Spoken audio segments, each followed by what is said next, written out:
Hello my all dear student, the today's class is very important and मैं कहूँगा बहुत interesting भी होने वाली है क्योंकि आज का टॉपिक जो है वो इस चैप्टर का सबसे इंटरेस्टिंग टॉपिक है और आज का टॉपिक जो है वो इस चैप्टर का सबसे इंपॉर्टेंट टॉपिक भी है क्योंकि आज हम करने वाले हैं second order derivative which is exercise number 7 of your chapter.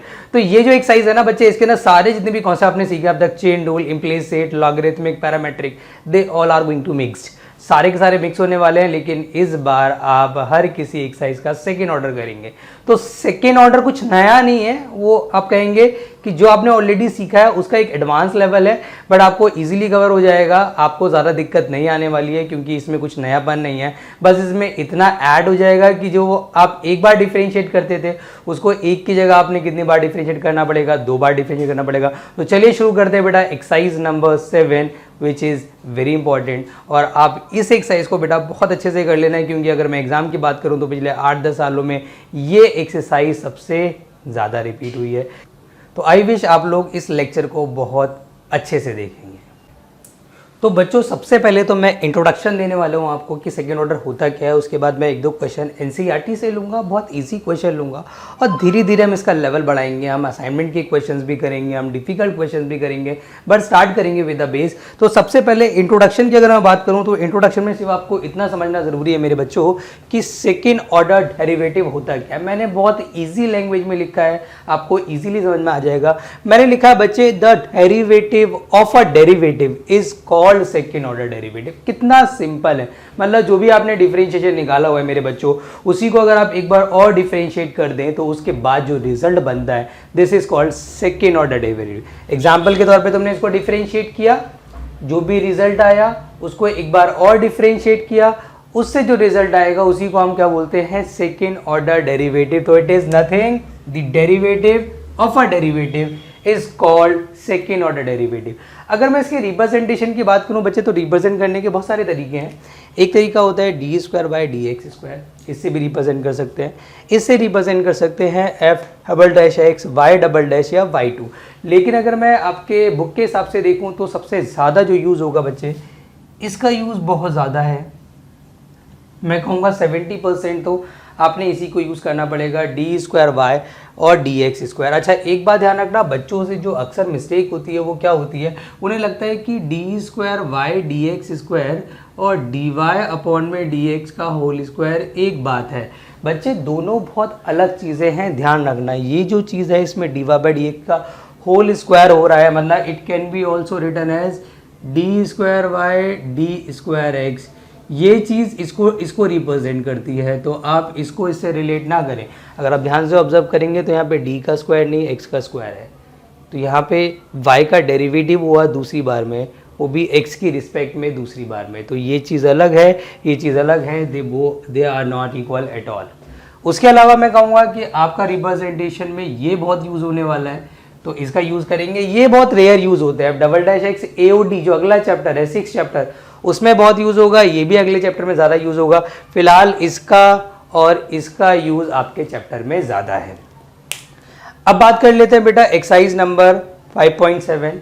मैं एक्सप्लेन कर देता हूँ कि आता कैसा क्वेश्चन है। वैसे इतना इजी क्वेश्चन तो नहीं आता, बट क्योंकि हम स्टार्टिंग कर रहे हैं तो हम स्टार्टिंग बिल्कुल बेसिक क्वेश्चन से करेंगे। हमें एक दिया y is equal to X cos X. मैंने आपका लिया है एक्सरसाइज नंबर 7 का question number 3 of your NCERT. Question दिया, आपसे कह रहा है इसका सेकेंड ऑर्डर निकालो। सेकेंड ऑर्डर निकालने के लिए बार बार मैं आपसे एक बात बोल रहा हूँ कि आपको स्टार्टिंग ऑर्डर मतलब फर्स्ट ऑर्डर निकालना जरूरी है। तो आपने क्या करना है भोले बच्चों, आपने सीधा लिखना है differentiate with respect to X. तो यहाँ से आ जाएगा D Y by D x. भाई ऑब्वियस सी बात है, दो फंक्शन मल्टीप्लाई में है तो आपने कौन सा रूल लगाना पड़ेगा, प्रोडक्ट रूल लगाना पड़ेगा। पहले आपने एक्स को रोका तो कॉस का करेंगे, कॉस का कितना हो जाएगा, माइनस का साइन एक्स हो जाएगा। फिर आपने कॉस को रोका, एक्स का करेंगे, एक्स का कितना हो जाएगा, 1 हो जाएगा, लिखने की ज़रूरत नहीं है। तो ये कौन सा ऑर्डर आ गया, it's a first order. But हमें निकालना है कौन सा ऑर्डर बच्चों, हमें निकालना है सेकेंड ऑर्डर। मतलब जो भी आपने बच्चों आंसर निकाला है इसको ही आपने अगेन डिफ्रेंशिएट करना है अगर आप निकालना चाहते हैं सेकेंड ऑर्डर डेरिवेटिव।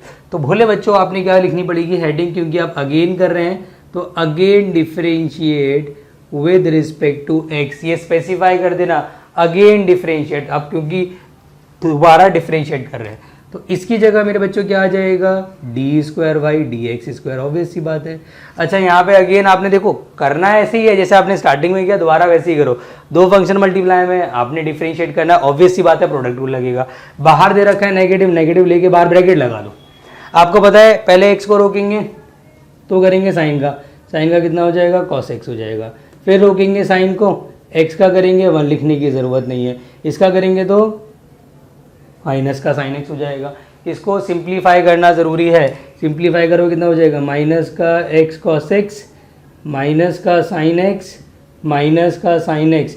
भाई इनको आपस में रिजॉल्व कर दो, आंसर नहीं आया, एट लास्ट आंसर क्या आएगा, माइनस का एक्स कॉस एक्स माइनस का 2 sine x and this is your final answer. तो कितना इजी है मेरे बच्चों, आपने एक बार डिफरेंशिएट किया, जो रिजल्ट आया दोबारा डिफरेंशिएट किया और आपका आंसर आपके सामने है। तो this is called the second order derivative. एक और क्वेश्चन ले लेता हूँ, मैंने आपके एनसीईआरटी का लिया है, क्वेश्चन नंबर लिया है 9। बहुत सिंपल है, y इज इक्वल टू हमें दे रखा है log, उसका एंगल log x दे रखा है। आपने डिफरेंशिएट करना, आप सीधा करोगे बच्चे, आपने निकालना कौन सा ऑर्डर है, आपने निकालना है सेकेंड ऑर्डर। तो सबसे पहले आप एक बार डिफरेंशिएट करोगे, आपने किया differentiate with respect to x, तो यहाँ जाकर देखो यहाँ पे लगेगा चेन रूल, एक लॉग ने दूसरे लॉग को अपने अंदर कंटेन कर रखा है, तो ऑब्वियसली आपने लगाना पड़ेगा कौन सा रूल, चेन रूल लगाना पड़ेगा। आप कैसे लगाओगे चेन रूल, आप इसको दिमाग में x मान लोगे तो log x हो गया, log x का 1 में log x हो जाएगा, 1/x हो जाएगा ना, लेकिन लिखना वही होता है जो एक्चुअल में होता है। फिर इनटू में उसका भी करोगे जिसको आपने x माना था, आपने किसको x माना था, log x को, log x का इनटू में करोगे तो कितना आ जाएगा, 1/x हो जाएगा, राइट। तो ये हो जाएगा dy/dx इज इक्वल टू,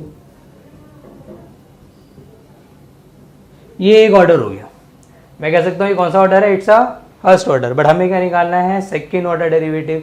तो जो एक बार हमारा आंसर आ चुका है, इसको दोबारा डिफरेंशिएट करना पड़ेगा, तब जाके हमारा सेकेंड ऑर्डर आएगा। तो मेरे बच्चों आपने इसी को करना है, again differentiate with respect to X. अब एक तो देखो, अब यहाँ पे बच्चा फंस जाता है, थोड़ी सिचुएशन कॉम्प्लिकेटेड है, वो कहता है कि सर इसका डेरिवेटिव कैसे होगा। मैं आपको बता दूँ, इसका डिफरेंशिएशन करने के तरीके दो हैं, या तो आप इस पूरे को एक्स मान लो, you can apply the chain rule, but इसमें ज़्यादातर बच्चे कंफ्यूज होते हैं, मैंने बहुत बार ऑब्जर्व किया है। एक आसान तरीका बता रहा हूँ, you can also apply the quotient rule. अब बच्चा कहेगा सर इसमें तो क्वोशंट रूल लग नहीं सकता, दो फंक्शन अपॉन में थोड़ी ना है, ऊपर तो 1 है, कॉन्स्टेंट टर्म है।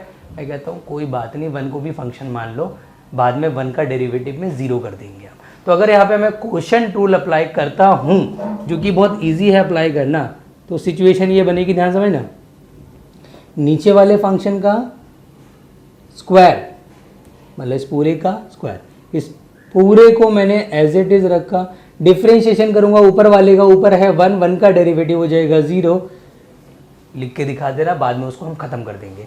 फिर बीच में सब्ट्रैक्शन का साइन आता है, 1 को रोका बेटा, अब अपॉन वाले का करोगे, अपॉन में x log x, दो कितने फंक्शन है, दो फंक्शन है, किस में है, मल्टीप्लाई में है, we have to apply the product rule. तो यहाँ लगा दो प्रोडक्ट रूल मेरे बच्चों। तो x को रोकोगे तो log x का करोगे 1/x, log x को रोकोगे x का करोगे 1, तो इस x से वाला x कट जाएगा, देखो ये तो पूरी टर्म 0 हो जाएगी, तो हमारा इसका सेकेंड ऑर्डर आ जाएगा, ध्यान समझना, -1 प्लस का log x अपॉन में x log x। और मैंने आपसे कितनी बार कहा है कि अपॉन के स्क्वायर को कभी ओपन गलती से भी मत करना।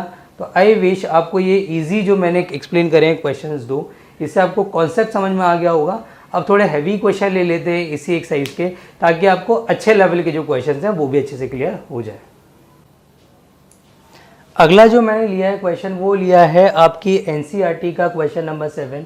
और ये क्वेश्चन सिर्फ मैं इसलिए ले रहा हूँ बच्चों, क्योंकि ये क्वेश्चन एक तो बच्चों का डाउट आता है, और डाउट क्यों आता है, क्योंकि उनका आंसर मैच नहीं कर पाता जो एनसीईआरटी के अंदर गिवन है।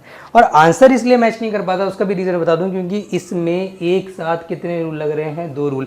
अगर आप ध्यान से ऑब्जर्व करोगे बेटा इस क्वेश्चन को, तो इसमें हो क्या रहा है कि एक साथ हमें 2 रूल अप्लाई करने पड़ेंगे, क्योंकि एक तो ये क्वेश्चन मल्टीप्लाई में, दो फंक्शन मल्टीप्लाई में, we need to apply the product rule, as well as अगर आप देखेंगे तो ई ने इसको कंटेन किया हुआ है, कॉस ने 3x को कंटेन किया है, we need to apply the chain rule as well. तो इसमें प्रोडक्ट रूल और चेन रूल दोनों एक साथ लगेंगे, इसलिए क्वेश्चन में कई बार बच्चों से एक बार में आंसर इसमें नहीं आ पाता, तो आई टेल यू कि क्वेश्चन कैसे होगा। सबसे पहले आपने डिफरेंशिएट किया with respect to X, obvious सी बात है बच्चों, प्रोडक्ट रूल लगाओगे तो पहले आप इसको रोकोगे, e की पावर 6x को रोका, जब इसका करोगे तो you need to apply the chain rule. तो जो 3x है उसको दिमाग में x मान लो थोड़ी देर के लिए, तो cos x हो गया, cos x का हो जाएगा माइनस का साइन 3x, और इनटू में हैंड टू हैंड आ जाएगा, इसका भी करना पड़ेगा 3x का 3 हो जाएगा। तो एक को रोक के एक का डेरिवेटिव हो गया, प्लस अब किसको रोकोगे बेटा, cos 3x को हमने रोक लिया, तो इसका करेंगे तो e की पावर 6x का करेंगे, we need to again apply the chain rule. तो e की पावर जो है उसे दिमाग में x मान लो, तो e की पावर x का हो जाएगा बच्चे, e की पावर x इनटू में फिर करोगे 6x का तो वो 6 हो जाएगा, राइट। इसको अरेंज कर लो, उसके बाद अगेन करना, एकदम से मत करना अदरवाइज मिस्टेक हो जाएगी। तो अब मैं इसको अरेंज कर लेता हूँ, तो इट विल बिकम माइनस का 3e6x साइन 3x प्लस का 6e6x cos 3x। काफ़ी बच्चे कहते हैं सर कॉमन निकाल लो ज़्यादा इजी पड़ेगा, मैं कहता हूँ कॉमन मत निकालो, वैसे e की पावर 6x कॉमन आ रहा है, still I am telling you कि कॉमन मत लो, ज़्यादा इजी पड़ेगा। तो अब आप क्या करेंगे, अब इसमें आगे देखना ध्यान से बेटा, इसी चीज़ को आप अगेन डिफरेंशिएट करेंगे, again differentiate with respect to X. अब बच्चों से आंसर क्यों नहीं आ पाता, रीज़न बता दूं मैं आपको।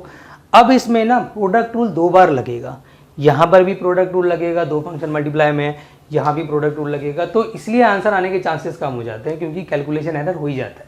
तो अगर आप 2 बार यहाँ पे प्रोडक्ट रूल अप्लाई हो भी रहा है तो कोई दिक्कत नहीं, बहुत आराम से करो बच्चे। आप अगेन डिफरेंशिएट कर रहे हो, d² dx² हो जाएगा।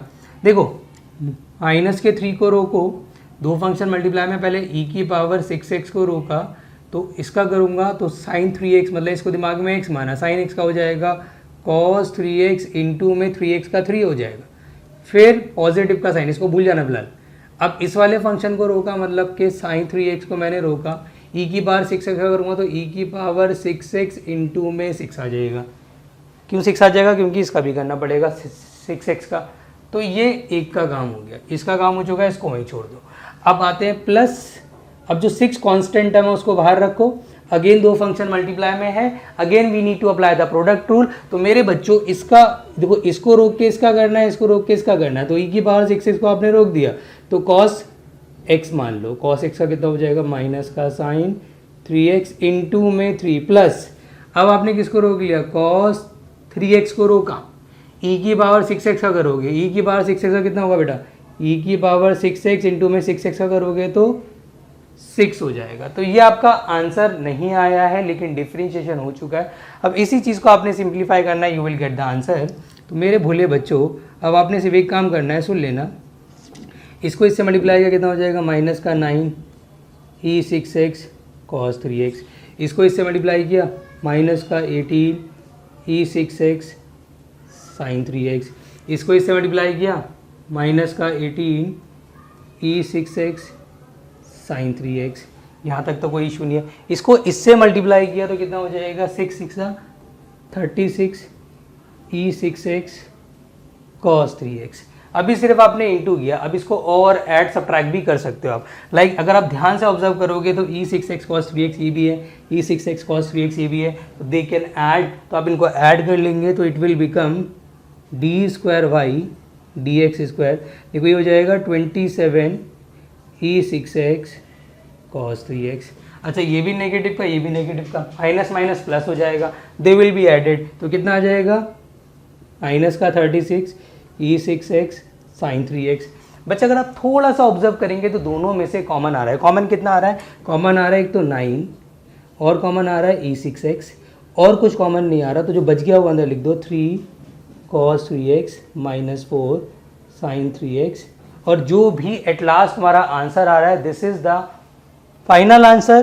तो ये बच्चों से मिस्टेक होती है, मैंने ये क्वेश्चन आपको करा दिया, आई विश ये क्वेश्चन आपको अच्छे से क्लियर हो भी गया होगा। अच्छा अब मैं एक आपको बड़ी इंपॉर्टेंट चीज़ बताने जा रहा हूँ बच्चों, कि इस वाली एक्सरसाइज से ना अगर सबसे ज़्यादा कुछ आता है तो वो आता है प्रूविंग टाइप क्वेश्चन। ये तो हमने बेसिक्स किए थे, मतलब हमने सिर्फ सीखा था कि सेकंड ऑर्डर क्या होता है, किस तरीके से डिफरेंशिएट करते हैं, वो सब चीज़ें आपने सीखी, लेकिन एग्जाम में जो क्वेश्चन आता है, जो अक्सर आते रहते हैं, वो आते हैं प्रूविंग टाइप। तो अब हम स्टार्ट करने वाले हैं इसी एक्सरसाइज का सबसे इंपॉर्टेंट कॉन्सेप्ट, वो है प्रूविंग टाइप। स्टार्टिंग करेंगे एनसीईआरटी से। पहले हल्के फुल्के क्वेश्चंस लेंगे जो कि एग्जाम में नहीं आते हैं, बट ये करने ज़रूरी है क्योंकि इनके बिना उनको अटेम्प्ट नहीं कर पाओगे आप। तो पहले ये कर लो, फिर वो भी कर लेंगे। तो सबसे पहले मैंने आपके एनसीईआरटी का लिया है क्वेश्चन नंबर 11। अब इनमें ना कुछ नया नहीं है, पहले दिमाग में ये बिठा लो, कुछ ऐसा नहीं कि इसमें कुछ अलग अप्रोच है, इनमें कुछ अलग अप्रोच थी, ऐसा कुछ नहीं है।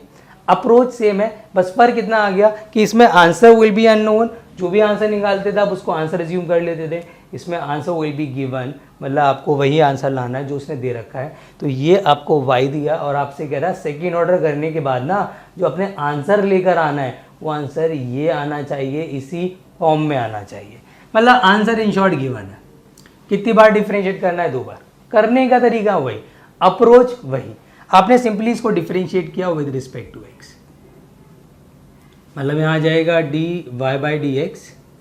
देखो यहाँ आ जाएगा 5 कॉस का करोगे तो माइनस का sine x minus 3 cos x. Answer आया? नहीं आया। आंसर से हम परे हैं, बट अच्छी बात क्या है, हमें कितनी बार डिफरेंशिएट करना है? 2 बार। हमने कितनी बार किया? 1 बार। मतलब अगेन डिफरेंशिएट कर दो इसी पोर्शन का, तब जाके शायद उम्मीद है कि आंसर आ जाएगा। Now you will again differentiate with respect to X. तो यहाँ आ जाएगा D square Y D x square minus का 5 साइन एक्स का हो जाएगा कॉस एक्स माइनस का 3 कॉस का करोगे तो it will become minus minus plus हो जाएगा। क्या आंसर आया? नहीं आया। आंसर में क्या चाहिए? वाई चाहिए। वाई में कैसा है? 5 cos x पॉजिटिव। हमारा कैसा है? 5 cos x नेगेटिव। तो क्या करना चाहिए? अप्रोच बड़ी सिंपल है कि we have to take negative common. Negative common लेंगे शायद कुछ हो जाए। तो हमने क्या करा, आंसर लाने के लिए नेगेटिव कॉमन ले लिया। तो इसमें से अगर मैं नेगेटिव कॉमन लूँगा तो ये पॉजिटिव का बन जाएगा और ये नेगेटिव का बन जाएगा। तो मैंने ध्यान से नज़र मारी कि जो यार मेरा अंदर ब्रैकेट के अंदर गिवन है और जो ऊपर था, दे बोथ आर सेम। मतलब जो ब्रैकेट के अंदर है we can assume it as Y, हम इसको वाई मान सकते हैं। तो ऑब्वियसली मैं इसकी जगह क्या लिख दूंगा बच्चों? वाई। तो D square Y D x square minus का वाई, तो ये हो जाएगा D square Y D x square. Obviously बात है, उठा के इधर लिया होगी, it will become positive Y equal to में कितना हो जाएगा? 0 हो जाएगा। तो जो आंसर की डिमांड थी एग्जैक्ट वही आ रहा है, कुछ नए क्वेश्चंस नहीं है, अप्रोच सेम है, करना वैसे ही है, बस आंसर वही लाना है जो गिवन है। तो ये बहुत हल्के लेवल का क्वेश्चन था, आज तक सीबीएसई में नहीं आया, बट आना ज़रूरी है क्योंकि इट्स अ बेस। अब मैं थोड़ा सा लेवल बढ़ाता हूँ और आपको कराता हूँ कि प्रूविंग टाइप में डिफ़िकल्ट क्वेश्चन कैसे पूछे जा सकते हैं या कौन कौन से क्वेश्चंस आ चुके हैं। तो इसको नोट कर लीजिए बच्चे आप।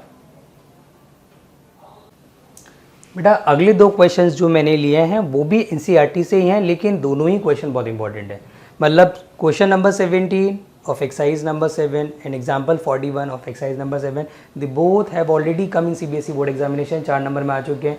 तो इग्नोर तो गलती से भी मत करना, बढ़िया क्वेश्चंस हैं। और इनमें जो मैं अप्रोच लगाने वाला हूँ ये अप्रोच खाली इन तक सीमित नहीं रहेगी, इस टाइप के बहुत सारे क्वेश्चंस हैं जो मेरे असाइनमेंट भी अवेलेबल हैं, उनमें भी मैं सेम अप्रोच लगाऊंगा। और जो मैं अप्रोच आपको सिखाऊंगा उस पर ध्यान देना बेटा, क्योंकि प्रूविंग टाइप क्वेश्चंस ऐसे हैं जो आप रट नहीं सकते, you have to understand the concept. अब जितना अच्छे से इसका जो कॉन्सेप्ट है वो सीख लेंगे उतना इजीली इनके क्वेश्चंस को सॉल्व कर पाएंगे। तो देखो अप्रोच बड़ी सिंपल है मेरे बच्चों, यहाँ पर ये आपको आंसर लेकर आना है। एक बात दिमाग में बिठा लेना, बच्चों को कन्फ्यूज़न होती है क्योंकि यहाँ पे y1 यूज़ कर रखा है, y2 यूज़ कर रखा है। y1 मतलब होता है D Y by D X, सबको पता होना चाहिए। y2 मतलब होता है D square Y D x square. In short अगर मैं बोलूँ y1 का मतलब होता है फर्स्ट ऑर्डर, y2 का मतलब होता है सेकेंड ऑर्डर। तो रिप्रेजेंट करने का जो तरीका वो चेंज हो गया है, लेकिन वही चीज़ है, चाहे आप ऐसे लिखो या आप ऐसे लिखो कोई फ़र्क नहीं पड़ता। लेकिन क्योंकि एग्जामिनर की डिमांड है, क्वेश्चन की डिमांड है कि आप y1 से रिप्रेजेंट करें, तो आप भी वैसे ही रिप्रेजेंट करेंगे। तो आपने सबसे पहले क्या करना है बच्चों, बहुत आराम से अप्रोच को समझना कि आपने सीधा इसको डिफरेंशिएट करना है विद रिस्पेक्ट टू एक्स। कितनी बार करना है? ऑब्वियसली 2 बार करना है, क्योंकि y1 भी रिक्वायर्ड है और y2 भी रिक्वायर्ड है। तो आपने डिफरेंशिएट किया विद रिस्पेक्ट टू x, तो इट्स अ कॉमन सेंस, ये जो y है इसका अगर आप डेरिवेटिव करेंगे it will become the y1, क्योंकि हम इस बार D Y by D X नहीं लिखेंगे, हम लिखेंगे कितना? y1। और यहाँ पे लगाना पड़ेगा चेन रूल। वो चेन रूल कैसे लगेगा? ऑब्वियस सी बात है, tan इनवर्स x को दिमाग में x मान लो, तो ये x स्क्वायर हो गया और x स्क्वायर का वैल्यू डिफरेंशिएट तो कितना आएगा बच्चों? एक्स स्क्वायर का हो जाएगा 2x इंटू में उसको भी आपने डिफरेंशिएट करना है जिसको आपने x माना है, tan इनवर्स x को आपने दिमाग में x माना है। जब उसका आप डेरिवेटिव करेंगे तो आ जाएगा 1/(1+). अब आपको जो मैं स्टेटमेंट बोल रहा हूँ ध्यान देनी है, और ये स्टेटमेंट खाली यहाँ तक सीमित नहीं है, बहुत सारे क्वेश्चन में लगेगी। स्टेटमेंट इज कि कभी भी आप सेकेंड ऑर्डर डेरिवेटिव के प्रूविंग टाइप क्वेश्चंस कर रहे हों और एक बार डिफरेंशिएट करने के बाद आपके अपॉन में कुछ आ जाए तो आपने हमेशा उस अपॉन वाली टर्म को उस तरफ मल्टीप्लाई करना है ऑलवेज। तो जो यहाँ पे 1+x² है इसको आप dy/dx के साथ मल्टीप्लाई करेंगे तभी आपका आंसर आएगा, अदरवाइज आपका आंसर नहीं आएगा। देख लेना आप ये चीज़। तो इसको यहाँ मल्टीप्लाई कर दिया तो 1+x² हो गया, y1 हो गया, 2 tan इनवर्स x हो गया। बट आंसर नहीं आया, आंसर से आप दूर है, कोई दिक्कत वाली बात नहीं है। आपने एक बार और डिफरेंशिएट करना है, क्योंकि कितनी बार डिफरेंशिएट करना है, आपने 2 बार करना है। तो अब इसको आप दोबारा डिफरेंशिएट करेंगे, लिखेंगे again differentiate with respect to X. अब बहुत आराम से समझना, रिलैक्स होके कि यहाँ पे 2 फंक्शन इनटू में हो गए, 1+x² है और dy/dx है, 2 फंक्शन मल्टीप्लाई में है। तो ऑब्वियस सी बात है यहाँ प्रोडक्ट रूल लगाना पड़ेगा, इसको रोक के इसका, इसको रोक के इसका। तो पहले आपने जब यहाँ प्रोडक्ट रूल लगाया तो 1+x² को आपने रोका, y1 का डिफरेंशिएट किया, एक तरीके से dy/dx का डिफरेंशिएट किया। तो जब dy/dx का डिफरेंशिएशन करते हैं तो सेकेंड ऑर्डर लग जाता है भाई, d²/dx²। तो it's a common sense, y1 का डेरिवेटिव होगा y2। y1 मतलब सिंगल ऑर्डर का डेरिवेटिव होगा y2। तो पहले को रोक के दूसरे का डेरिवेटिव किया, फिर बीच में प्लस लगता है हमेशा। dy/dx को रोका, y1 को रोका, 1+x² का करूँगा तो 1 का 0 हो जाएगा और x² का 2x हो जाएगा, राइट। इज इक्वल टू में आ जाते हैं भाई 2 इज द कांस्टेंट टर्म, 2 को आपने रोक लिया, 2 एज इट इज रहेगा। करेंगे tan इनवर्स x का, कितना हो जाएगा 1/(1+x²). आंसर नहीं आया है, अपोजिट में हमारी डिमांड है सिर्फ 2 चाहिए। तो जो अपॉन में आ रहा है उसको इधर मल्टीप्लाई कर दो ताकि आपका किस्सा खत्म हो जाए यहाँ पे। तो यहाँ पे आ जाएगा 1+x²। जब इसको मल्टीप्लाई किया तो इससे भी करना पड़ेगा, इससे भी करना पड़ेगा। तो जब इससे किया तो 1+x² ऑलरेडी था, एक और ले रहे हो, 1+x² का होल स्क्वायर y2। यहाँ आ जाएगा 2x, साथ में 1+x² इंटू में y1 और इज इक्वल टू में बचेगा 2।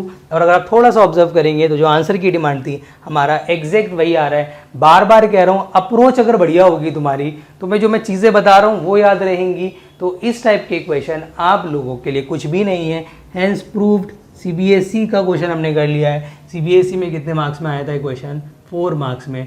लास्ट कब आया था CBSE 2000 मैं कहूँगा 9 में लास्ट था। उसके बाद ये क्वेश्चन रिपीट नहीं हुआ, बट क्योंकि एक बार आ चुका है तो आप अवॉइड भी नहीं कर सकते। अब आया तो मैं example number 41 of your NCERT। Same approach के साथ करेंगे, इजी क्वेश्चन है, आराम से करेंगे बेटा। हमें दे रखा है y = sin इनवर्स x। इस बार रिप्रेजेंट किससे किया उसने, dy/dx d²। तो जो रिप्रेजेंटेशन उसकी है आपको वही रिप्रेजेंटेशन लेनी है, अपना कुछ ऐड नहीं करना। तो आप क्या करोगे भोले बच्चों, आप सीधा डिफरेंशिएट करोगे विद रिस्पेक्ट टू x। तो यहाँ पे dy/dx हो जाएगा, देखो साइन इनवर्स x का होता है 1/√1 - x²। Now you all no, समझना, आपको पता है कि अपॉन में कोई चीज़ आ जाए, मैंने एक स्टेटमेंट बोल दी है और जो बोल दी है वो सिर्फ इसी तक, मतलब इस क्वेश्चन तक सीमित नहीं है। इस टाइप के जितने भी क्वेश्चंस हैं सब जगह सेम अप्रोच आप लगा सकते हैं। तो एक बार डिफरेंशिएट किया, अपॉन में कुछ आ गया, मैंने एक सिंपल सी ट्रिक बोली है कि जो अपॉन में होगा उसको आप लेफ्ट हैंड साइड में मल्टीप्लाई कर लेंगे if you want answer easily. तो आप इसको यहाँ मल्टीप्लाई कर लीजिए, तो ये चीज़ें मल्टीप्लाई हो जाएगी, आंसर ही लाना है, दूर है भी हम इससे, कोई बात नहीं। तो 1 - x² dy/dx = 1। The next approach and then मैं कहूँगा कि एक अगली एडवाइस जो आप लोगों के लिए है, प्रूविंग टाइप क्वेश्चंस कभी भी आ जाए, आप जब सॉल्व कर रहे हैं और आपको अंडर रूट मिल जाए बीच में और आंसर में अंडर रूट की कोई डिमांड नहीं है, तो मैं आपको एडवाइस ये करूँगा कि विदाउट डिफरेंशिएशन पहले रूट खत्म कर दो, डिफरेंशिएट के बिना रूट खत्म करो। आप चाहते हैं कि इसका रूट खत्म हो जाए, आपको पता है एक ऑप्शन आपके पास हमेशा रहता है रूट खत्म करने का, you can do squaring both side. Squaring करो तो हमेशा कभी भी रूट आए आपने स्क्वायरिंग करनी है, अगर आंसर में रूट की डिमांड ना हो तो आप क्या करेंगे बच्चे, स्क्वायरिंग बोथ्स। तो यहाँ 1 - x² आ जाएगा, dy/dx का होल स्क्वायर हो जाएगा, = में 1 हो जाएगा। अब आप इसको डिफरेंशिएट करेंगे और बहुत आराम से करेंगे, ध्यान समझना बेटा। Again differentiate with respect to X. भाई लगाना पड़ेगा प्रोडक्ट रूल, लगाओगे कैसे प्रोडक्ट रूल, यहाँ बच्चे कंफ्यूज होते हैं। अगला स्टेप है वो बड़ा इंटरेस्टिंग है और बहुत ध्यान से देखना, एकदम फोकस होकर के। आपको पता है प्रोडक्ट रूल लगेगा क्योंकि दो फंक्शन मल्टीप्लाई में, आपको पता है 1 माइनस एक्स स्क्वायर को पहले रोका जाएगा, फिर आप सोचेंगे कि यार D Y by D x का तो होल स्क्वायर हो गया, तो D Y by D x के होल स्क्वायर का डेरिवेटिव कैसे होगा? भाई चेन रूल। जब एक फंक्शन में दूसरा फंक्शन कंटेन होता है, सिंपल ट्रिक है, और वो क्या है? वो है चेन रूल। तो आपको D Y by D X की कंटेन है, उसे दिमाग में एक्स मानना पड़ेगा, तो it will become X square, और एक्स स्क्वायर का डेरिवेटिव होता है 2x। फिर आपने दिमाग में x किसको एज्यूम किया था? Obviously D Y by D X को एज्यूम किया था, तो D Y by D x का भी इंटू में करना पड़ेगा। और कितना हो जाएगा बच्चे? D Y by D x का इंटू में हो जाएगा D square Y D x square. एक बार रिपीट करता हूँ, मुझे पता है प्रोडक्ट रूल लगेगा, एक को रोका दूसरे का डेरिवेटिव। जब मैं इसका कर रहा था तो मुझे पता था कि एक्स स्क्वायर में D Y by D X contain हो चुका है, we need to apply chain rule. तो ये x हो गया, एक्स स्क्वायर का पहले 2x लिख दिया मैंने, और फिर D Y by D x का करूँगा तो D square by D x square आ जाएगा। राइट, यहाँ तक तो आपको कोई दिक्कत नहीं होगी। एक बार ध्यान से इसको फिर भी देख लो आप लोग।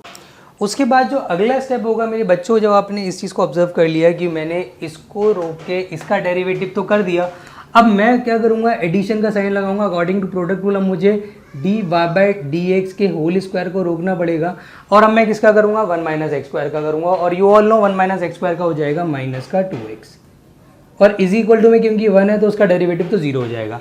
बट आंसर अभी तक हमारा नहीं आया। आंसर की डिमांड में हमें यहाँ पर इतनी कॉम्प्लिकेटेड सिचुएशन नहीं चाहिए, बट कोई दिक्कत वाली बात नहीं है। आपने एक बार डिफरेंशिएट करके अगर आप ध्यान से ऑब्जर्व कर रहे होंगे तो यहाँ पर से कुछ कॉमन भी आ रहा है।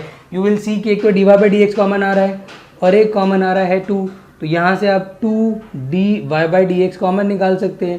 तो देखो अंदर क्या बचेगा? एक तो बचेगा 1 माइनस एक्स स्क्वायर, और यहाँ क्या बचेगा? D square Y D x square.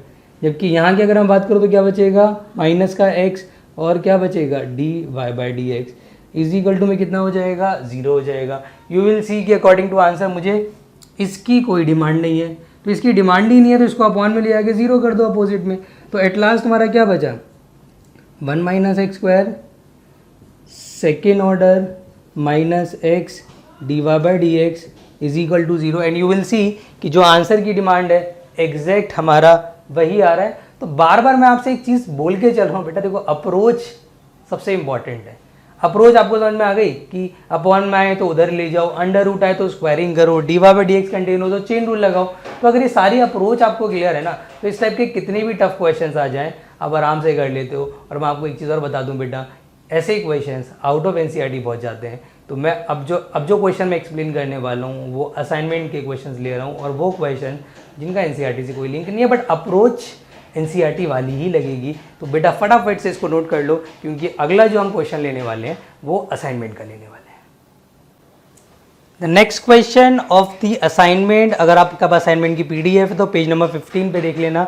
मैंने लिया है क्वेश्चन नंबर 5, बहुत बढ़िया क्वेश्चन है, और सीबीएसई में यार एक बार नहीं आया, 2 बार नहीं आया, 3 बार नहीं आया, ये कम से कम 4 बार आ चुका है पिछले 10 सालों में। तो इग्नोर तो गलती से ही मत करना। अप्रोच बड़ी सिंपल है कि आपको ये सिचुएशन दे रखी है y is equal to something, और आपने क्या लेकर आना है? ये लेकर आना है y1 मतलब D Y by D X है, y2 मतलब D square Y D x square है, सेकेंड ऑर्डर डेरिवेटिव। तो आपको समझ में आ रहा है कि आंसर आपके सामने है। अप्रोच अगर आपको आती है तो आप आराम से ये क्वेश्चन भी कर लेंगे। करोगे कैसे बच्चे? बड़ा सिंपल है। सबसे पहले आपने डिफरेंशिएट किया विद रिस्पेक्ट टू x। देखो ऑब्वियस ही बात है, यहाँ पे आ जाएगा y1, ये फंक्शन इसके अंदर कंटेन है। तो जब एक फंक्शन में दूसरा फंक्शन कंटेन होता है, we need to apply the, हमें लगाना है चेन रूल। चेन रूल लगाओगे तो ऑब्वियसली बात है जो कंटेन सिचुएशन है उसके दिमाग में x मान लो, तो ये हो जाएगा x की पावर n, और x की पावर n का अगर मैं डिफरेंशिएशन निकालता हूँ तो वी ऑल नो क्या होता है? n(x) n-1। तो जो x है वो एज इट इज़ लिखा जाएगा, चाहे कितना भी कॉम्प्लिकेटेड का होना हो। फिर उसके बाद इनटू में हम उसका भी करते हैं जिसको हमने x माना था, हमने इस पूरी सिचुएशन को x माना था। इसका जब मैं डेरिवेटिव करूँगा तो पहले इसका करूँगा, इसका हो जाएगा 1, फिर एडिशन का साइन आएगा। जब इसका करेंगे तो इसमें भी 2 ही फंक्शन है, एक रूट के अंदर x स्क्वायर प्लस 1 कंटेन है। Again we need to apply the chain rule. तो रूट x मान लो इसको, और रूट x का होता है 1/2 रूट x। फिर इनटू में जिसको हमने अंडर रूट में एक्स माना है ओबियसली एक्स स्क्वायर प्लस 1 को, उसका करूँगा तो 2x हो जाएगा, इससे ये कट जाएगा। We need to take LCM बच्चों, देखो आंसर से भी हम बहुत दूर हैं, तो ये हो जाएगा m x root x square plus 1 की पावर m माइनस 1। यहाँ पे एलसीएम लेंगे तो आ जाएगा रूट एक्स स्क्वायर प्लस 1, भाई ये चीज़ यहाँ मल्टीप्लाई हो जाएगी एक्स स्क्वायर प्लस 1, पॉजिटिव का x आ जाएगा। अगर थोड़ा सा आप ध्यान दोगे और बहुत ऑब्जर्व करके देखोगे तो यू विल फाइंड कि यार ये सिचुएशन और ये सिचुएशन तो बिल्कुल सेम है। तो अगर ये सिचुएशन और ये सिचुएशन बिल्कुल सेम है तो अगर इनटू में बेस सेम होता है तो यू ऑल नो कि पावर्स आपस में ऐड हो जाती हैं। तो situation will be like this कि ये हो जाएगा m x plus root x square plus 1, आराम समझना बच्चे कि होल पावर m माइनस 1 तो थी, साथ में ये 1 ऐड हो जाएगा और अपॉन में आ जाएगा रूट एक्स स्क्वायर प्लस 1, तो इस 1 से ये 1 कट जाएगा। अब आपको पता है मैंने एक सिंपल सी स्टेटमेंट बोली और मैंने कहा ये स्टेटमेंट बार बार यूज़ होगी, और स्टेटमेंट क्या यूज़ हो रही है, यू ऑल नो कि अगर हमें सेकंड ऑर्डर में प्रूव करना हो और एक ऑर्डर के बाद हमें अपॉन में कुछ मिल जाए तो जो अपॉन में सिचुएशन होती है उसको यहाँ मल्टीप्लाई करते हैं, तो यू नीड टू मल्टीप्लाई। तो इस चीज़ को यहाँ मल्टीप्लाई कर लो बच्चे, तो ये सिचुएशन बन जाएगी root x square plus 1 by 1 हो जाएगा। अच्छा m रहेगा, और अगर अब इस पूरी सिचुएशन को देखें x plus root x square plus 1 की पावर m, मतलब सिर्फ इतने पोर्शन को अगर मैं देखूं तो यार ये तो y के बराबर आ गया, और हमें कहीं ना कहीं उसकी डिमांड भी है तो हम उसको y भी लिख सकते हैं, तो ये हो जाएगा my, राइट। तो यहाँ तक तो कोई दिक्कत नहीं है, वही अप्रोच लगाइए जो मैंने ऑलरेडी आपको सिखाई है। अब आगे की अप्रोच बड़ी सिंपल है बच्चों, आगे आपने ध्यान किस चीज़ पे देना है यार कि अंडर रूट आ गया। अभी मैंने एक स्टेटमेंट बोली थी कि अगर प्रूविंग टाइप क्वेश्चन कर रहे हैं और अंडर रूट भी आपको मिल जाए तो what you need to do is आपने स्क्वायरिंग बोथ साइड कर लेनी है। तो आप क्या करेंगे सिचुएशन में स्क्वायरिंग बोथ साइड, तो ये सिचुएशन बन जाएगी बच्चे x square plus 1 under root खत्म y1 का होल स्क्वायर, अगर यहाँ भी स्क्वायरिंग करेंगे तो m का स्क्वायर और y का स्क्वायर हो जाएगा, m का स्क्वायर और y का स्क्वायर हो जाएगा। अब आप इसको अगेन डिफरेंशिएट करेंगे तो शायद आपको आंसर इजीली मिल पाएगा। तो आप इसका करेंगे बच्चों again differentiate with respect to x। तो आपको पता है कि we need to apply the product rule, तो आपने सबसे पहले किसको रोकना है, एक्स स्क्वायर प्लस 1 को रोक लिया, एक्स स्क्वायर प्लस 1 को मैंने रोक लिया, और मैं इसका करूंगा तो मुझे लगाना पड़ेगा चेन रूल, क्योंकि कहीं ना कहीं D by D x square पे कंटेन है। जो अप्रोच मैंने एग्जाम्पल नंबर 41 में लगाई थी एनसीईआरटी के, सेम अप्रोच मैं यहाँ लगाने वाला हूँ कि जो ये 5-1 है ये स्क्वायर में कंटेन है, तो इसको दिमाग में x मानना पड़ेगा, और एक्स स्क्वायर का हो जाएगा 2x इंटू में जिसको x माना है, किसको माना है, y1 को माना है, इसका भी डिफरेंशिएट करना पड़ेगा। और ये कौन सा ऑर्डर है, इट्स अ फर्स्ट ऑर्डर, इसका डिफरेंशिएशन करूँगा तो सेकेंड ऑर्डर आ जाएगा इंटू में, प्लस अब मैंने किसको रोक लिया, y1 के स्क्वायर को रोका, इंटू में एक्स स्क्वायर प्लस 1 का करूंगा तो मेरे भूले बच्चों एक्स स्क्वायर का करूंगा तो 2x हो जाएगा, और 1 का करूंगा तो 0 हो जाएगा, तो सिर्फ 2x लिख दो इज इक्वल टू में, देखो m square is a constant term, यहाँ प्रोडक्ट रूल नहीं लगेगा, तो m स्क्वायर को तो आप एज इट इज रखो, y का फंक्शन है कोई दिक्कत वाली बात नहीं है, y एज x कर लो, तो y जैसे एक्स स्क्वायर का 2x होता है y स्क्वायर का 2y हो जाएगा, लेकिन इंटू में क्योंकि y का फंक्शन है तो डी बाई डी एक्स लिखना जरूरी है, but D by D X नहीं लिखेंगे हम क्योंकि हम यहाँ पे रिप्रेजेंट कर रहे हैं y1 y2 से, तो हम लिख देंगे इंटू में y1, तो 2y, और क्योंकि ये फंक्शन ऑफ y है इसलिए साथ में डी बाई डी एक्स मतलब y1 भी आ जाएगा। तो यहाँ तक मुझे नहीं लगता आपको कोई ज़्यादा दिक्कत आई होगी। अब आप देखेंगे कि यार आंसर तो सर अभी तक नहीं आया, कोई बात नहीं, आंसर आ जाएगा। इस पे और इस पे ध्यान दो, कुछ कॉमन आ रहा है बच्चों, एक तो कॉमन आ रहा है 2 और कॉमन आ रहा है y1, अंदर क्या बचेगा एक्स स्क्वायर प्लस 1 y2, यहाँ क्या बचेगा plus x, y1 is equal to में m स्क्वायर 2y y1, भाई इस 2 से इस 2 को उड़ाओ, y1 से y1 को उड़ाओ, m स्क्वायर y बटाओ उठा के दल ले आओ, तो x square plus 1 y2 x y1 minus m square y is equal to 0। और आप ध्यान से ऑब्जर्व करेंगे तो आपका आंसर एग्जैक्ट वही आ रहा है जो हमारे आंसर की डिमांड थी। तो बड़ा ही इंटरेस्टिंग क्वेश्चन मेरे असाइनमेंट का है, तो इसको आप ध्यान से देख लें। एक और क्वेश्चन लूँगा मैं और हम इस लेक्चर को यहीं ख़त्म करेंगे, वरना ये लेक्चर बहुत लेंदी हो जाएगा। लेकिन जो अब क्वेश्चन लेने वाला हूँ बहुत बढ़िया क्वेश्चन है यार, उसको बहुत ध्यान से देख लेना और हमारी एक अप्रोच आज की डेट में ख़त्म हो जाएगी।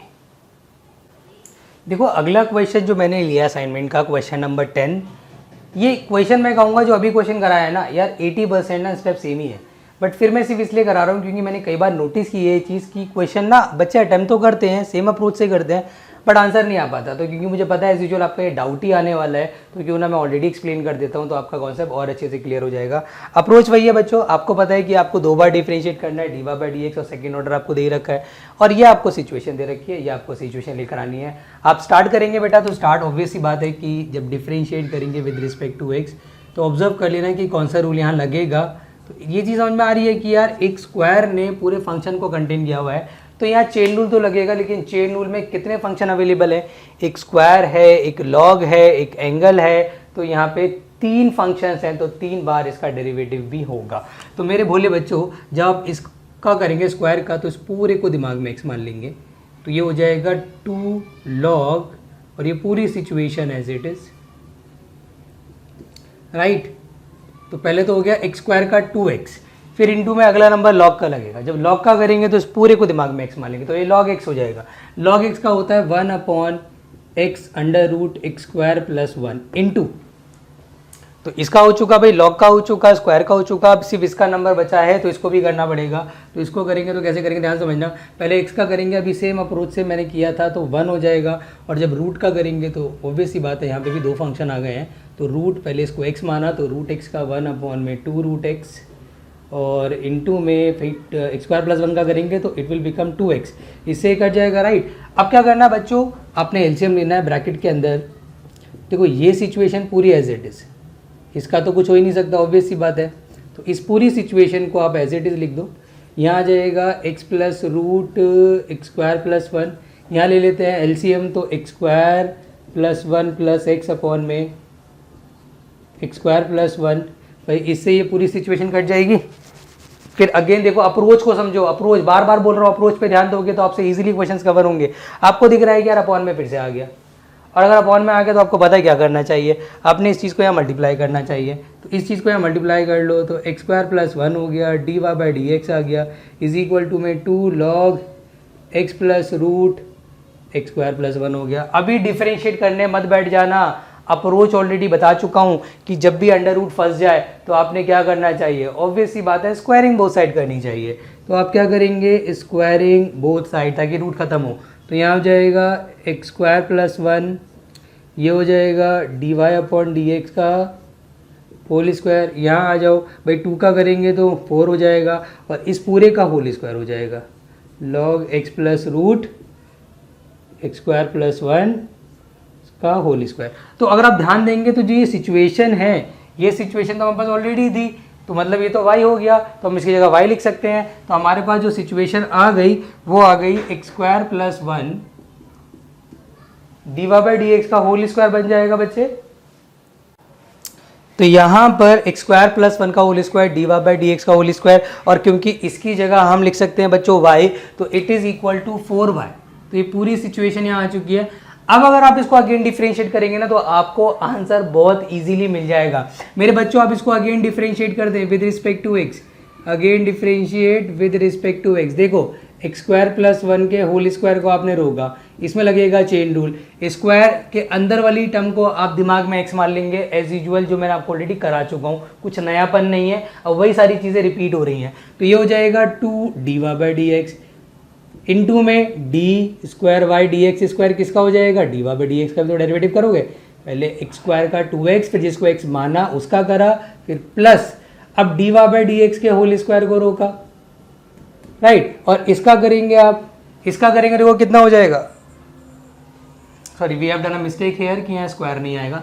जब इसका करेंगे तो कितना हो जाएगा बच्चे, इसका हो जाएगा 2x, राइट। तो यहाँ तक तो कोई इशू नहीं होगा। इज इक्वल टू में जब हम 4 को रोकेंगे, क्योंकि 4 इज अ कांस्टेंट टर्म, और आप y का करेंगे, और y का आपको पता ही है कि क्या होगा, y का d Y by D x हो जाएगा। आंसर अभी नहीं आया है, बट अगेन इन दोनों में से कॉमन आ रहा है 2 D Y by D x, तो ये हो जाएगा x square plus 1 d square Y D x square, ये बच गया यहाँ पर। और यहाँ पर अगर मैं देखूँगा तो क्या बचेगा, x D Y by D x is equal to में 4 d Y by D x. भाई d Y by D x से d Y by D x कटेगा, 2 से 4 कट जाएगा, तो at last x square plus 1 second order derivative plus x D Y by D x is equal to 2 तो ये आपका एक टाइप की अप्रोच आपको क्लियर हो गई, क्योंकि देखो आंसर एग्जैक्ट वही आ रहा है जो हमें डिमांड में था।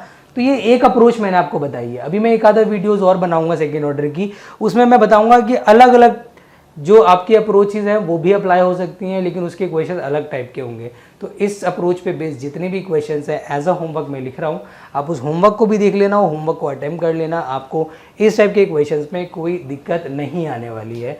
तो होमवर्क लिख ले बेटा फटाफट से आप। तो ये बेटा आप लोगों का होमवर्क है, NCERT exercise number 7 complete exercise कर लेना, except question number 12 and question number 14 आपसे नहीं होगा, उसे छोड़ देना, बट उसके अलावा आपसे सारे क्वेश्चंस हो जाएंगे। असाइनमेंट की अगर मैं बात करूँ, जो पीडीएफ मैंने आपने ऑलरेडी सेंड कर रखी है, पेज नंबर 15 पे क्वेश्चन नंबर 3, 5, 7, 8, 9, 12, 13, 16, 17, 18, 19, 20, 21।